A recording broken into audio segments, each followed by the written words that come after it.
مبارک ہیں وہ لوگ جن کے پاس نصیحت کو الفاظ نہیں بلکہ ان کے اپنے اعمال ہیں۔ کسی کو اچھے عمل سے دلی خوشی دینا ہزاراں سجدے کرنے سے بہتر ہے۔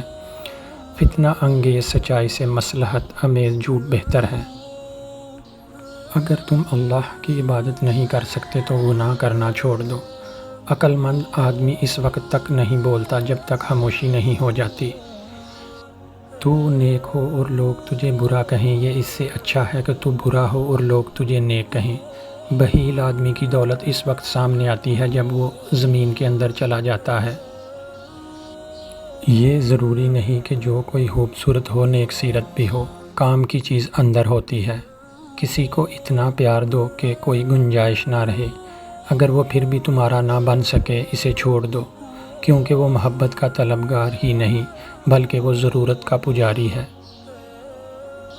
آہستہ آہستہ چلنا اور منزل مقصود تک پہنچنا دوڑنے اور راستے میں رہ جانے سے بہتر ہے۔ اگر چڑیوں میں اتحاد ہو جائے تو وہ شیر کی کھال اتار سکتی ہیں۔ مال و دولت آسائشیں عمر کے لیے ہیں، عمر اس کے لیے نہیں کہ انسان دولت ہی اکٹھا کرتا رہے۔